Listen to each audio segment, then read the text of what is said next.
Broker Bulletin acknowledges the traditional custodians of all the lands across the country on which we record our podcast and pays its respect to all Aboriginal and Torres Strait Islander people. Welcome to the Broker Bulletin podcast, where better begins.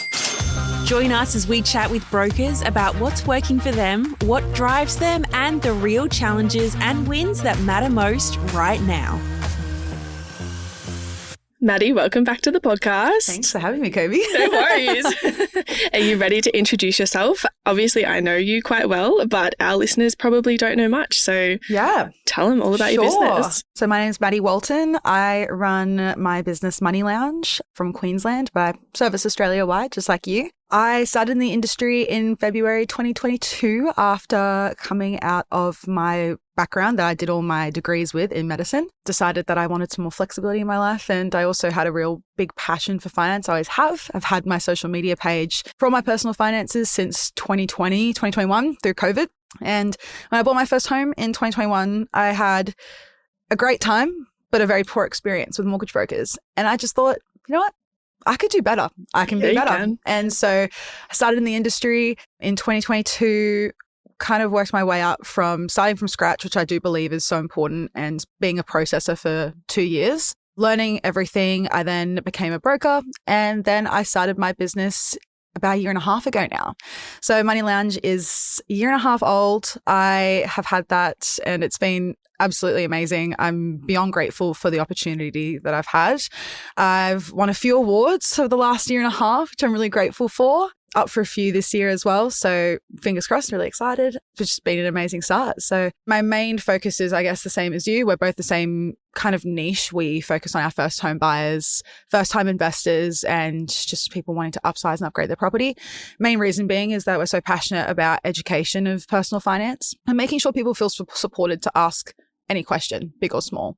And as your tagline is, making finance fun. So I think that that's a real key reason why we're such good friends. And we've already known each other before we became brokers as well. Yeah. And it's just been so exciting to see us both grow into this new area and chapter of our lives, and then they've kind of converged because we obviously met when you were in buyers advocacy and I was just a little processor. So it's really cool to be here, and today we're going to be talking about our businesses and what we're going to be learning today from all of our guests, especially being part of the Leading Ladies community and people that are in this industry that are massive powerhouse finance brokers that are women. And it's just been so inspiring so far, and I feel like I've already learned so much. So that's a little bit about me.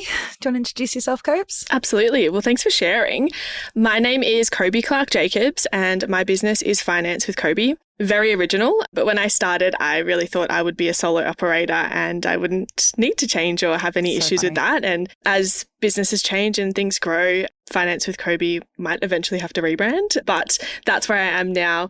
I'm coming up to 2 years of being in business, so similar timing with you. My 2 years is actually the end of March, so very, very close, which is exciting. My background, like you'd mentioned, is buyers advocacy. I worked for a buyers advocate for a few years, a very well-known one in Melbourne who is amazing and has continued to mentor me as well through this process as well, which is awesome. I unfortunately had some health conditions and things that I went through that meant I couldn't work full-time anymore, and so that's actually why I stopped working in the real estate space. I thought that was my be-all and end-all, and so that was very confronting, and it was a lot of change and figuring out, okay, what can I do? What hours can I work?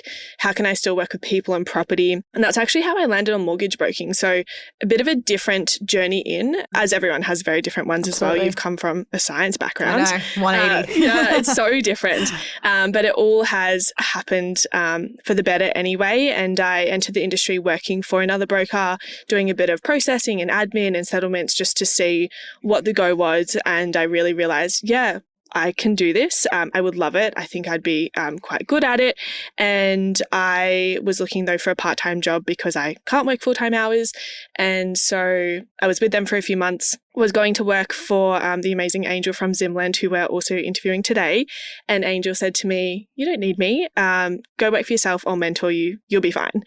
And at the time I was a bit like, ooh, okay, are you sure? And she was very confident that I'd be fine. And I was a bit like, I'm not confident about that. And she said to me, if you don't have a single client in 6 months, come back and work for me. And I was like, okay, I can get a client in 6 months. Surely I'll be fine. And I had my first client the next week. We're almost 2 years in and I'm hiring for my 4th team member. So I'm so proud of you. Congratulations. Thank you. It's very exciting. That's kind of my introduction. But like Maddie said, we both work a lot with first home buyers. That of my settlements last year, 88% of them were first home buyers. That's a lot of my market, first time investors, and then also upsizers, which is so exciting. It's so good. And I think that the reason that we're both here today is because we are newer brokers. And although we're out of pretty much our mentor periods, we've both had our businesses at the same time. We're kind of learning from people that are from all different backgrounds of loan market, that are franchise owners, that have had their businesses for a longer period of time, and they just have so much knowledge and experience under their belt. And learning more about the ways they run their businesses and the way they think, their mentalities, is just invaluable knowledge. And I feel like it isn't shared enough in a more accessible space. We're so lucky with the Leading Ladies community that we're able to speak to these women one-on-one in those areas, but some other brokers that potentially are looking to transition into their own business or even just become a broker themselves, I feel like these chats will be really invaluable. Absolutely. And the people that everyone in our ears at the moment will be listening to later are amazing and will come from very different backgrounds too. So we'll learn a lot today, but everyone else will also learn a lot as well, which we love. Do you want to start us out with how you have your business structured? We're a little bit different, so I'm really excited to talk about our differences. And even though we're very similar, we're different in a lot of ways. Yeah. So when I first started, like I mentioned, I always thought I'd be a solo operator, have an admin team member and kind of have a bit of a smaller operation. As the business has grown in an amazing way, and no one could have told me any of this was going to happen, I really realised that I needed to have more team members to assist, but I also can't work that full-time part as well. So it was, who can I hire, who would be best, and how should I structure the business in that way? So my first hire was an offshore VA. Shout out to Flora. She is amazing. And honestly, my business wouldn't be where it is today without her.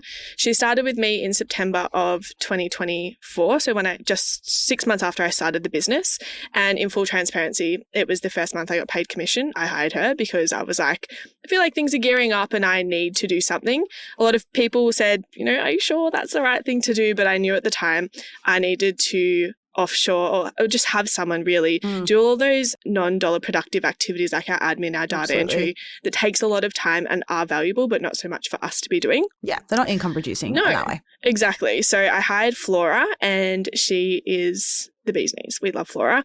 And last year we had a very big year and it got to about September of last year, so just before we went to Leading Ladies, that I was a bit like, things are really ramping up. We're lodging 10 to 15 mil a month and I was working a lot and kind of, I wouldn't say edging towards burnout, but definitely getting really exhausted. I have chronic fatigue. Everyone knows this. And so for me, it was like, what can I do? I feel like I really need to have another team member. And so I thought I'll actually get a loan processor on shore. I didn't end up hiring just a loan processor. I met my amazing team member, Josie, actually at our Leading Ladies retreat in New Zealand. We were online friends who'd known each other basically since I'd started the business, but it was the first time we'd met in person. And I mean, the three of us hit it off very well. She's awesome. Shout out to Taylor Swift and reading and all of our 100%. Yeah. All those hobbies that we love. And Josie is actually a broker. So she joined my team in a hybrid position of loan processing for me, as well as in a broker capacity. She wanted a bit more stability and it just worked out really well that I needed help right now. And she also wanted some broking things and I also had an overflow of leads. So it really worked well for both of us. So she joined me a few months ago and she's going on mat leave, which is so exciting. She's having a baby, but also very sad that I won't have her for a few months. And we're actually hiring someone in an ongoing position to do loan processing. My job with these soon to be 3 team members or 4 of us is literally just client facing. I'll be bringing in leads and also talking to clients. That is it. My team does everything else. They request the documents, they do the game plans, send out the hello packs. I oversee compliance, but all of that's kind of pre-done. I just do the final check for it. But otherwise, my job is purely client facing. It's amazing. Which is amazing. It's where you want it to be. Yeah. So right now I'm probably only working 3 hours a day. Phenomenal. Which is great. I Insane. love it. Yeah. So good. With the volume you're doing as well and with the staff you're doing that with, it's incredible. Yeah. Efficient processes. Yeah, it is very efficient. It's taken some time, and going from 2 to 3 team members was very eye-opening, because when it was 2, and you've probably felt the same, Flora and I just would bounce off each other and message, and everyone would know what's going on. Exactly. But once Josie jumped in, it was like, oh, we can't actually do that. No. At all. It doesn't work. So we've implemented some amazing systems and processes. A lot of it's been driven by Jose, who comes from a great background of that. Mm-hmm. So now we are heavily into our deal board in LMG. I'm sure LMG will love to hear that. We work in that a lot with all of our activities and everything else in there. But literally, if I go into my tasks and my activities, it's just call client. That's it. Good. That's all it is. So amazing. I love it. That's so good. Yeah. So exciting. How does that differ from your processes? Quite similar in that way. So I always thought I'd be a solo broker and build admin around me. Eventually, I would like another broker in the business because I would like to take holidays pretty much and actually be on a holiday. And relax. Whereas I usually am always working in the mornings and evenings when I'm away. So I just want to have a bit more flexibility of my lifestyle and just not experience burnout, because I feel like every broker, when you're working really hard, sometimes it's just you get to that point. Business started in July 2024. Pretty much the same time, I decided that I'm going to need admin support. I've always believed that you should hire before you really need it, especially because as soon as that person becomes really fully fledged in the business, you will need that support and you'll be able to ramp up, and they're already prepared and ready for it. Sahara is one of my good friends that we've met through a mutual friend, and she also has chronic pain and chronic fatigue and could not work full time. So it worked really well. She's actually still on a casual basis, but she works whatever hours she wants and whatever hours she chooses. Best part about this industry is the flexibility. And I don't really believe in making your work, like making your life fit into your work schedule. I believe in your work fitting around your life. Absolutely. So she works casually for me, and she's in a CSM role. She originally did data entry and kind of fledged out those processes with me. And now that we hired Angela in May last year, who's our offshore loan processor, Sahara's taken on more of a CSM role, so a client services manager. And so she really checks in with our warm leads, so people that have already spoken to me that are not ready yet, and handles people through the process, checking in with them. And then also post-settlement, does a lot of pretty much all of my post-settlement stuff and compliance, and oversees all that with me. So she's kind of my right-hand gal. So then we also had Angela that started in May. I've had 2 hires before that didn't really work out, and I thought offshore might be a really good option for me for loan processing. So Angela does now all my data entry, and she does all my income analysis for the clients and does the game plan, apply online, submits the deals, everything really, essentially contacts the banks for anything that we need, and supports us with all that pricing, valuations, repricing, the back book, all that kind of stuff. We just hired Louise, who started on Monday. Yeah. So that's 4 of us now, which again, so bigger team, very similar on that trajectory for the both of us. Louise is going to be pretty much another Angela. The goal is that they're going to be able to work in tandem, do all the same jobs, and kind of just take one client up and take them through the entire process. Once she's kind of across our process, because she also worked previously for a loan market or LMG company, is across my CRM and everything. We're going to transition them both into learning credit and doing a bit more policy research for me, because my work at the moment is also just client facing, but I also do the research and recommendations to then prepare to the clients. So for that face-to-face Zoom meeting, that will just take a bit of time off my plate. We generally know where a client will probably be going when on our first discovery call with them. So it's not that I'm just throwing them in the deep end, but it's just so that they can help me with that admin support so that we can be maximizing our time income producing tasks. 100%. So that's my little team. I'm looking also to start back in social media. So I'm really looking probably this year to hire a social media manager and someone who can help me with that in a part-time or full-time capacity. But that will be after Louise is a little bit more settled and we're good to go. And also one of my goals this year is to automate and make my process much more efficient. So it's quite efficient now that I've noticed compared to some other companies that have a lot of other support staff. I don't feel like I need it for the volumes that I'm doing. I'm doing about 15 to 18 mil a month in settlements. In submissions. Gosh, I wish settlements. You will be soon. Averaging, I'd say about 7 to 8 mil a month in settlements pretty consistently.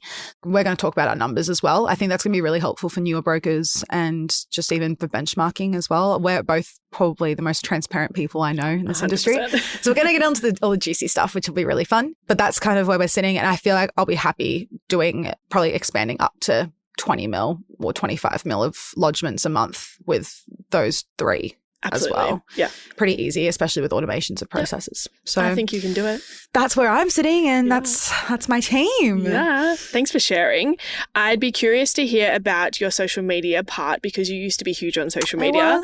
You've kind of stopped posting the last year and a half. Yes. And I would be keen for you to share, and also for our listeners to hear about, where do your leads come from now, and how is all your lead gen happening? Yes. So I started my social media on January 1st, 2021. So officially it's been 5 years, but I haven't really been posting for the last year and a half. Originally, it started out as just a passion for personal finance and just not enough accessible information online. Yeah. It's now that there's too much with Google and now even ChatGPT. Mm-hmm. There's just so much overwhelming data and information. You don't know what really works for you. I also found that a lot of my friends and family would always come to me with finance questions, and usually all of the same things, because I'm always the one that's talking openly about it. At work, I used to work at Apple part-time while I have my medicine science role. Yeah. And I was going, what are you earning? What are you putting in shares? Are you taking part in the share purchase plan? And so everyone kind of just realized I was always talking about money. And then they came to me for questions about money because they'd feel safe to have those taboo conversations. Realized that they ended up being pretty much the same thing. So I was like, I'm just going to start my Instagram just to chat more about that. And if anyone asks me the same questions, I can be like, oh, just have a look at the post I made, and all that information's there and you can screenshot it, whatever you need. That became a little bit more than just my friends. It kind of picked up traction, and I have about 23,000 followers now, and I built up over time, and I probably could have more at the moment. But yeah, I kept that going all the way up until I started my business. And then my business, I don't know what it was, but as soon as I was a broker for 6 months before I finished in that role and started my business. So as soon as I started the business, she's just been a really big machine, and it's taken off a lot faster than I expected it would. I went from averaging about 2 to 3 mil of settlements as a broker to straight away, my first month I settled 5 mil. So something I don't know if it was just a roadblock or a obstacle in my head that was just a limiting belief, and then it being my own business, something just took off. And that's pretty much been my average ever since. So it just became really quick. And I just realized that, again, my paper and glass plates analogy, something needed to drop off. And social media just was not something that I found as a priority. I wanted my clients to have that best service and put that forward first. And once I got a handle on everything, then I'd get back into socials. It's just happened that I've got such a strong pipeline and lead generation still from social media, and people that are still coming through going, I've been a long time follower. I followed you since you were in medical research, and I've followed your entire journey. I've always just kept your number and your details aside. And I had one of those calls again this week. And it's just so cool because they know everything about me and my experiences and where I've come from, and they still want to work with me. And I feel really honored for that. Yeah, sure. So on average now, most of my clients do come from existing clients and just referring from existing clients. I'd say about 50%, maybe even 60%. I'd say at least 30% is still from social media. It's amazing. It's not that it's slowed down. It's just that my existing clients has picked up in that. And then I've probably got about 10% from referrers and that referral network from buyers agents that I work with as well. That's kind of my split. And I really want to get back into it. As I said, I miss it a lot. But as Jordan said in her episode, it's a lot of mental load, the energy of editing and scheduling posts. That just sounds exhausting to me. Also, because I've been away for so long, people message me going, hey, where are you? Are you live? I'm like, yeah, I am. I'm just really busy with the business. And I'm like, oh, no, of course, that's all good. But I have this pressure in my head, being ADHD, I've just got this pressure going, has to be a really good first post that coming back, you know? And so it's just this whole thing in my head, even though I should just start. You should. So You'll be fine. You're natural at it. It's where everything started. I'm so grateful for it. Yeah. So I'll get back into it. I'm also just scared that I don't have the capacity right now for that overflow. Yeah. So I want to give all my clients the best service possible.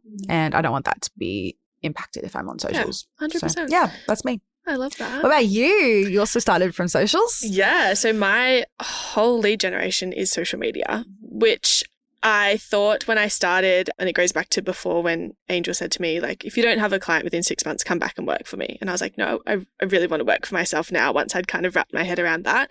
And I thought, well, I have time. I was waiting to get my accreditations, it took some time to get all of that set up and the business ready and the company and everything else. So I thought, well, stuff it. Let's just post on social media 3 times a day, which sounds wild. Impressive. And I absolutely would not do that now. But I had the time. I literally had time to do all of that. So I actually chose TikTok initially. At the time, I still scroll on TikTok a little bit, but I found that there weren't that many finance people posting on there.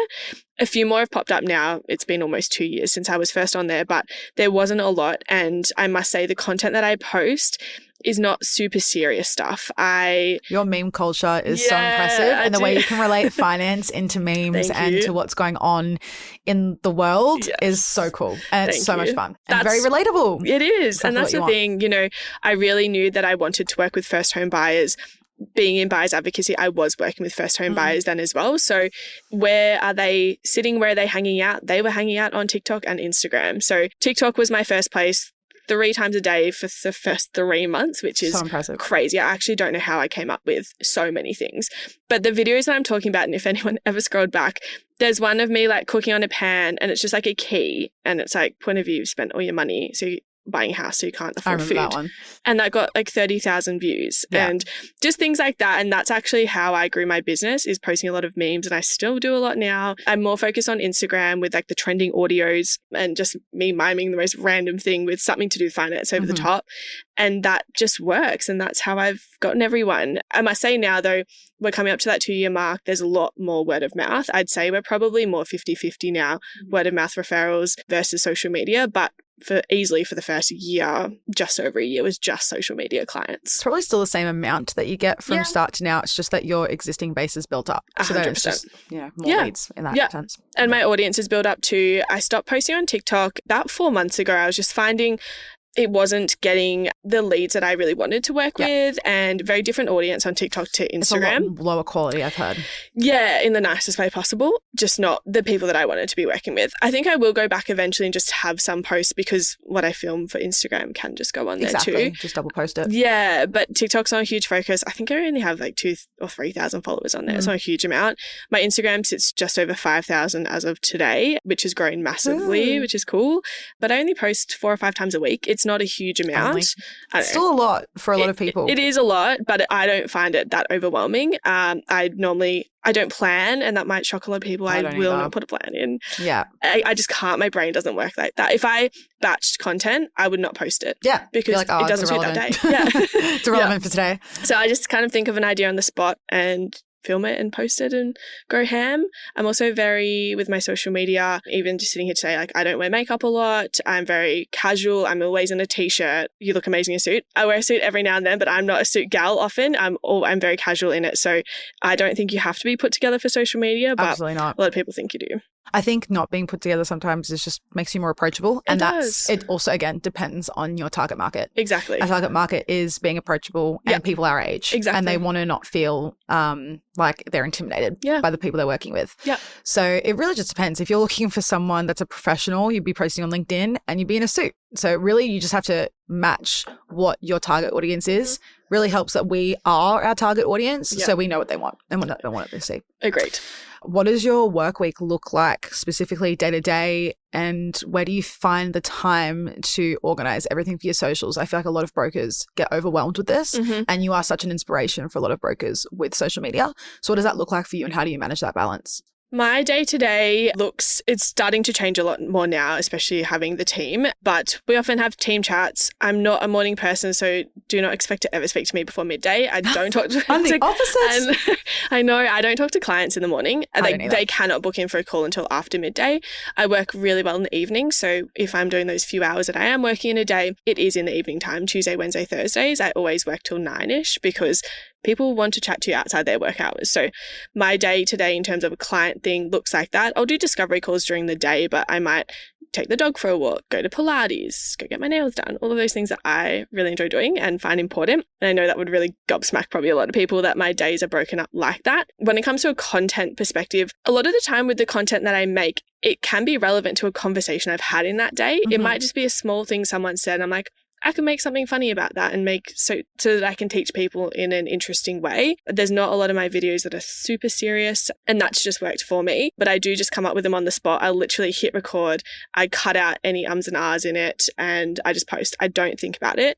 If I thought about every single thing that I posted, I never would have posted on Instagram. I think that's what separates people apart from being successful on social media, is that you need to be willing to be seen, not being polished, and not being a perfectionist. Agreed. Yeah. And I think that's where a lot of people get it wrong, including myself. And obviously I just said, I'm like, oh, this next post got to be perfect. Yeah. It's not about that, and it's not what's going to get you 100%. The outcome that you're wanting. Yeah. And I also quite enjoy coming up with ideas. I might make a whole list of ideas, but I'll never make them for myself. But I actually really enjoy the concept of it and coming up with ideas for other people. I've started going a little bit into the mentoring space for social media for brokers. Just something I did not very know much, that. That's awesome. Something I do a little bit for people who've reached out for help, and we, go through ideas and also how to create posts. Some people just don't know how to edit or use any of the apps or any of those things. So I've been doing a little bit of that, which has been really fun. I quite like that creative side, and I have quite a creative brain, so I do enjoy that. But with my posting, don't think that I ever would just sit there and plan out a month in advance, because that will never, ever happen in my life. I've never done it before either. And everyone's like, you need to batch at least for once a week. I'm like, no, it's not going to be relevant in my head. So I just won't connect with it when I'm posting. Yeah, which is great. And you know what? Also, what works for me might not work for the next person. Social media looks different for everyone, whether that is for lead gen, for just having a presence. It's very different, and not everyone's businesses will suit it. Rapid fire questions. Yeah, we both have to answer. Let's do it. What's your coffee order? Almond milk hot chocolate, ideally with a marshmallow. They didn't give me one today. I know, we didn't get them. I know. I'm a lactose-free hot chocolate with a marshmallow. Always. I get really upset, and then I can't ask for a marshmallow because I'm not a child, and I feel like it's embarrassing. I know. Do you like your marshmallow in your hot chocolate though, or do you eat it separately? Oh, in it. Because I like it to be melted through, and then I like to suck it through the whole. That sounds really bad. At the end, when it's all melted and it's all the chocolate bit. I'm judging you slightly. I actually like to eat mine first and then drink my hot chocolate. I get it, but I like it melted. Sugar boost, Interesting. Okay, there's something different. Yeah, love that. All right, next question. What's the most amount of money in revenue the business has made in 1 month? Really proud of this. Just got paid my monthly commissions for December for 10 mil.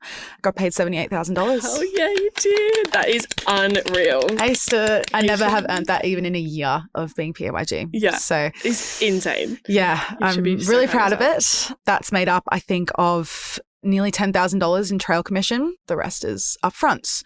So very grateful. December was a massive month, and it's been amazing. So that was 10 mil. So my highest settlement month has been 10 and a half. I remember when I got that commission, it was about 75. And I think it's just because I had a clawback, or no, I think this month I had a clawback in December or something for a client I refinanced at 1 year mark. Yep. So they've stayed in my books, but get the clawback. It was just a better option for her to remove the guarantor. Yeah. Within 8 months, buying at 105% LVR. It was amazing. That's amazing for your client. Insane. Yeah. So I was like 100% I'm going to do that for you. So it's fine. I'm not afraid of clawbacks, especially when they're staying in my books. Whatever's best for the client. It's important. So my one prior to that was $74,800, and I was really angry because I wanted to tick over 75 and at $200. So I was close. like, so close. But 2 days ago, hit it. So very proud. That is amazing. You should be so proud of yourself. Thank you. Yeah. What about you? What's your highest? It was actually yesterday. I had the commission run. I get paid slightly differently from you. I'm under choice under LMG. We get 2 commission runs, but I am too though. Oh. I don't know. I'm just paid once a month. I think it's because of the person I do my licensing through. Well, I'm too, but yesterday I got paid my biggest, which was $55,000, which is insane to think about. And that was from just under 7 mil. Incredible. And my trail, it's split up differently because I've got the 2 months, but yesterday's trail was about $5,000. So is that probably half around approximately? Yeah, and then my next lot of trail, which I get in 2 weeks, is about $2,000. Okay, which is cool. So my trail's sitting at 7, amazing. But it's actually crazy. $84,000 a year in trail. Yeah, that's which nuts. Is, amazing. And just hopefully keep building. Yeah, absolutely. But then before that, my biggest commission month was $39,500, and I remember thinking I just want to hit over so 40, close. And I had quite a few around that 39. And I was like, I just want to get over. And so to get that, yes, I was not just cracked it. You went way above 40. I know. It was like, let's go into the next bracket. Which amazing. Insane to think about. You couldn't have told me. And like you said, PYG wise, previous financial years, I've earned $30,000 Exactly. working casually and part-time. Very grateful for what we've done. It's amazing. Go us. We're awesome. Yeah. I love it. We've worked really hard for it and it's We not have, easy. And I'm very appreciative of obviously us building our social media platforms to have the lead generation coming in. I think that's the hardest part about being a new broker is lead generation. So I'm aware that this is not the standard. We are not the normal. I don't want anyone to think that it is the normal. No. I think a lot of people do see our success and go, oh, I could replicate that. And you definitely can, but it's a lot of hard work. And it really is all to do with your lead generation and being either a good networker or really present in socials. Your marketing is your most important thing. And then having good customer service once those leads come in. Yeah, 100%. What's the least amount of money besides not having any commission coming in? Well, my first month I got paid $6,000. The one after that was 22. I remember crying. I was on the beach with my dad. I had taken him to Noosa for the Leading Ladies retreat in Noosa in October 2024. And I was on the beach with my dad before the first day started, and it just hit my account, the 22,000, and I cried and we hugged, and it was really cool. My dad's been my biggest supporter throughout everything. He's always been so proud of me, and I couldn't do it without him. So to share that with him was really cool. That's amazing. What about you? My first commission pay was, I think it was like $4,900. Which is still insane, isn't it? It was a lot of money. Yeah. And then I had quite a few months sitting around that because I was settling just over $1 million, or just under $1 million, and then I was just over. So it took a bit of time, but that didn't happen until, September of 24. So literally 6 months of the day. Similar time for us, Yeah. And at the time I was like, oh, I'm going to settle $10 million a year and I'll just be cruisy and enjoy life. And I still enjoy life now. Had other plans for you. Like, you can do better. It's crazy. What is something in the industry that no one will say out loud? I do agree that the barrier to entry is low. That was the one I was originally thinking. I also think, though, that people are not taking into account how big AI is going to be in our space, but also that it's just going to wipe a lot of us out. And so we need to kind of be ahead of the curve. I know it's not really rapid fire, but that's just the way I'm thinking. But also that if you're not going with the direction everything's going, you're going to be taken over by brokers that are doing that. And the thing that sets us apart is customer experience. And that's really, where I think we should be focusing most of our part on is our relationships with our clients. But I just do think that a lot of us are going to be wiped out, and it's something that not a lot of us are thinking of right now and ready for, but it's going to come a lot quicker with AGI pretty much on the cusp with the singularity. If anyone knows really what that is, where AI is going to be able to think for itself and start learning faster. It's insane to think about. And as soon as that happens, I just don't know what I can do. I feel like we're all just going to be jobless. So it's something that's really real for me, and I feel like it's so taboo of a topic right now. I don't know enough about it.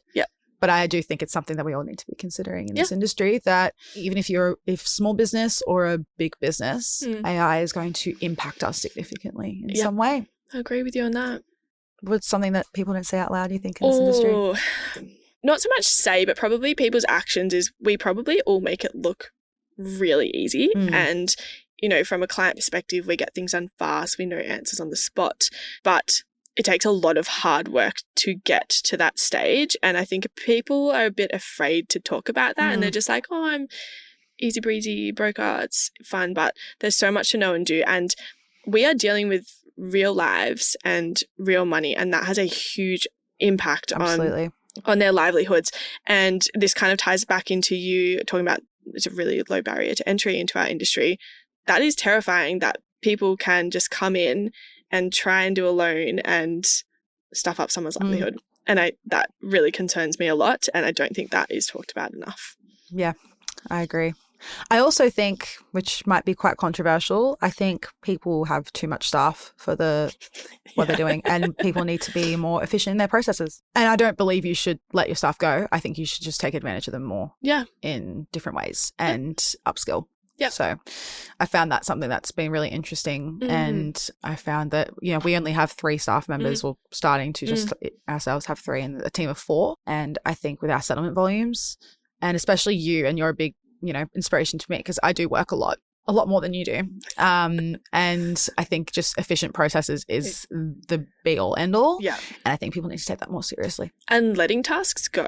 Like, I love loan processing. I genuinely enjoy doing that. And people say they hate a plan line. I really like I don't like a plan line. Just because I'm a logical numbers person. And if something I see ticks, dopamine hit. Yeah. If I see, and then I get a one-touch approval because how good my submission was, dopamine hit. Yeah. So I'm like, I know that if I can just breeze through it and I know it's perfect, I'm just like, oh, chef's kiss. So obviously my staff are amazing at it and they do really well too. But just sometimes one time one of them was sick. I'm like, I'm just going to do one. I'm just going to see how I go. I did it, one-touch approval. I was like, bam, still got it. That's so funny. Apply online was one thing that I was like, I'm ready to give this up.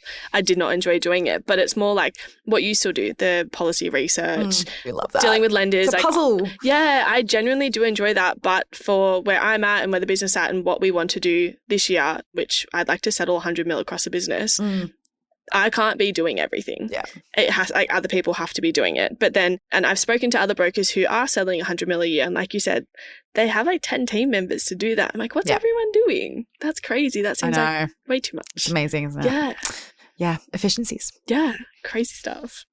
So have you ever hired someone because you needed help fast and it was the wrong choice? Touch wood, no. Good. Yeah. Very lucky. Have you? Yes. Yeah. 2. Yeah. It's okay. I've learned from my mistakes. You know what? And it's really hard. Happens. Obviously, being my first business and hiring and letting go is not an easy decision, especially when, you know, it's people's livelihoods. It's the anxiety and the fear and the guilt, even though it's not the right decision for me. It's really difficult and I still have to deal with that. You know, it's something that you've learned that at the end of the day, you have to protect your baby and that's really important, and having the right people there. So that's why I've actually found better experience in training people up from the ground because they just can slot in and they understand the systems better because sometimes experience comes with a whole set of things that they've used to do and they struggle to change or do different things. Yep. That's been my experience. Yeah, there you go. What is one habit that you think successful brokers have that others don't? Efficient processes. True. Which I'm working on. Can't say I have it 100% at the moment, but I am getting there and I'm prioritizing it this year. Like this is my year of processes. Yep. I think you can have the best customer experience in the world. I think you can have everything, but it'll all fall apart if your processes are not in place and they're not being implemented properly. What do you think?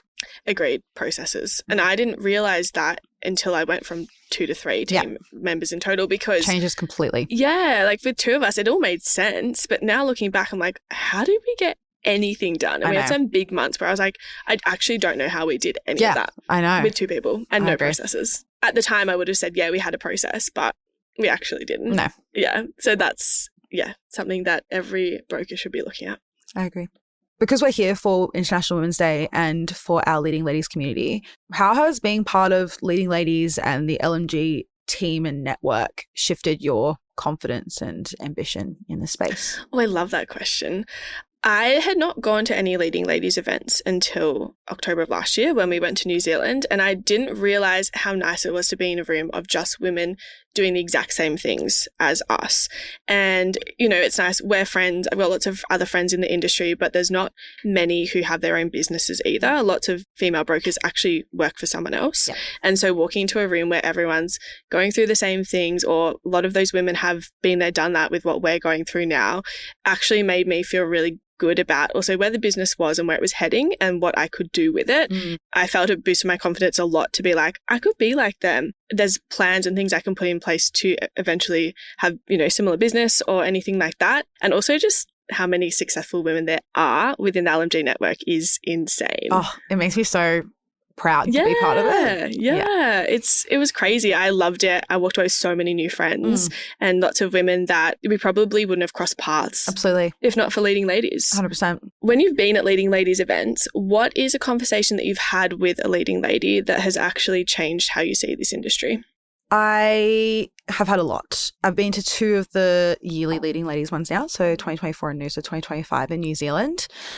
And the 2024 one, it was a few months after I'd started my business. And I was green. I was a baby. Obviously, I've known people from being a processor and being a broker, but being a business owner is a whole different ballgame. Being in a space where I was the small fish was so eye-opening and also really exciting. That night where we all sat at our allocated seats with different people around, I was speaking with this broker who has her own business in Sydney and she has about 10 brokers in her team, a lot of support staff around that. She just manages her company now. I admit I went into that conversation that I was like, oh, I'll never be like that. That's not what I want. I didn't think it was what I wanted. And we had a really honest conversation because I kind of started it going, I think I don't want to be this finance bro kind of thing. Like I didn't say that, but I was like, I just don't think I want to have that big of a business. That sounds really overwhelming. And it doesn't sound like it's the kind of lifestyle I want for myself. And she was like, hold on a minute. Let me tell you, and that's probably the best part about it. And it has stuck with me forever, and it's completely shifted the way I've seen myself, my business, and my baby growing. She's like, it doesn't have to be small to have the small business feeling. You don't have to stay small just because you think that that's the right way to have good customer service. And we had that conversation, and she shared how she's built it and brought people onto her team, and now is in a management role and kind of works as that head of the group and more of a mentor for everybody. And the amount of happiness she gets from mentoring everybody and seeing everyone succeed in the business is next level. Every broker has their own different way they structure businesses. Yes. Hers is that each broker has their own pod of a team. Okay. And so they have their own kind of support staff for a loan processor and offshore, and they kind of just work in that pod. That's cool. And so that way it feels like you still have a really small business feel for the start for the clients because each person's taken care of and there's not just a million people that are talking involved, to them. Yep. I really liked that. And it just sat with me, and it fully changed the way I saw the industry and how a woman could take their touch into their business, because I feel like a lot of the men are always like numbers, pieces on a paper, which is great. And I learn a lot from men from a sales perspective, but from women with like family and lifestyle perspective, I feel they care about it more. 100%. And just to see that she has that lifestyle that I want and a massive business that is extremely successful as she's had for 20 years, it just changed my mindset completely. I went from I'm just going to stay a small fish to, wow, this is what I could do and still have the lifestyle I want. Yeah. And I got goosebumps thinking about it. It was incredible. So that's definitely something that's just stuck with me and made me see the opportunity in this industry that it can really be whatever you make it. Yeah. And having the right support system and network around is invaluable. She's been at every Leading Ladies event for 6 years. So that's amazing. That's just something that has always stuck with me, that it's really about your community and your support. It is. Absolutely. To finish up, what would you tell a leading lady who's just started her business? You won't fail. In my opinion, it's the way you, I guess, think about failure. But in my opinion, when I started, I had no money to my name. I had a mortgage of $1,000 a week. I had nothing. I was just, I've got to go for it. But the worst thing that can happen is that you just go back and work for somebody else and be PAYG. Yep. That's the worst thing that can happen. And you'll always be taken on because there's always a really big need for good brokers. Yeah. And you'll always have that experience under your belt. And what if it succeeds? What if? Yeah. I think if you reach out for that support and you are willing to be the small fish and to learn and be a sponge and you have the right mindset, you will not fail. Yeah. So it's scary. And I've had a lot of women that have come from being a broker that have been scared to take that leap, and they know that I've taken that leap and have now told me that they have started their own businesses, and they're so excited that they wouldn't have done that if they hadn't been encouraged to take that step. And I feel really honored to be part of their journey in that. But I just don't think you'll fail. And if you're a good broker and you know your strengths and limits and limitations, you will make it work. 100%. And if you want it, you'll succeed. So it's scary and it's hard. But again, the worst thing that can happen is that it's an experience and you go work for someone else later on. Yep. And you've given it a good hard crack. You've given it a go. And then there's no what ifs over your head. Yep. I love that. What about you? I would say something similar, but also just surround yourself with people who've gone through it and at different stages, whether that are other brokers who are PAYG working for someone else, other newer business owners, people like us who are a few years into it. Also have some mentors who've been doing it for a long time, and also external mentors that maybe have their own businesses but are not in our industry. I think it's really important, if you don't surround yourself with the right people, you'll go crazy as well. It's always nice to bounce ideas off people and just know that you're not the only one going through it. There's always random stuff going on in what we do, and so to have the right people around you, I don't think my business would have succeeded either if I didn't have friends support and just other industry friends as well. Absolutely. Yeah. Well, so good to chat to you as always. Thanks, I feel like I sharing. learned a little bit more as well, which is awesome. I hope people got a little bit out of it. Thank you. Thank you. Thanks for tuning in to Broker Bulletin. We would hate for you to miss an episode. Subscribe to Broker Bulletin in your favourite podcast app. Has this episode been helpful? We'd love you to rate and review us. It'll help us deliver content that's useful to you and help others discover us. If you have great ideas for topics worth tackling or have burning questions you'd like addressed on an upcoming episode, reach out. Links in the show notes. See you next time.